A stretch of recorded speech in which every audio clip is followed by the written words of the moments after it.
ضمیر الله یم. دې ټایم کې مونږ ټنل ته راغلي یو د چکر په بنیاد باندې،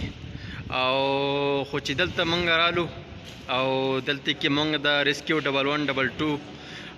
دا اکټیویټیز وکتل او د دیو د حوصلې مو کتلې، نو ډیر زیات زړونه ښه شو چې یاره زمونږ په ملک کې، زمونږ په علاقه کې، په دې پهاړي علاقه کې داسې خلک موجود دی په دې واوره کې چې هغه دومره په دې یخنۍ کې د واورې باوجود او دې زمونږ د عوامو خدمت لپاره سټانټو ولاړ دي، او د هر قسم د بدې پیښې د پاره چې کم نه دی ذهني طور باندې تیار دي چې یاره څه قسم څه ناخوشګوار واقعه راشي.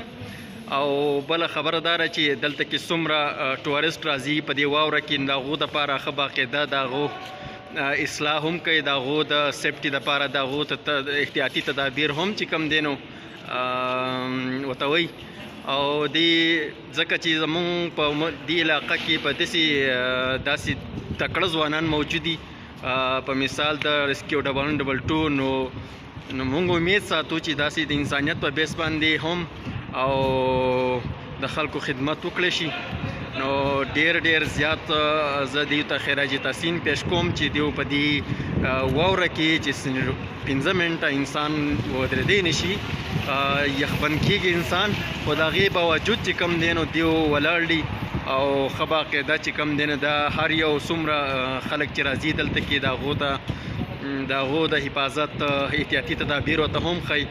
او د هغو چې څه مشکلات دي د هغو د حل کولو ښه باقاعده کوشش کوي او ولاړ یې ورته. ډیره مننه. بس زه د دیو ته یو ځل بیا د ریسکیو 1122 لواري ټاپ کې چې کوم دیو ته خراج تحسین پیش کوم چې دیو په دې سخت حالات کې دلته کې دیو خپل ډیوټي چې کوم دین سره انجام کوي. ډیره مهرباني جی، تھینک یو سو مچ.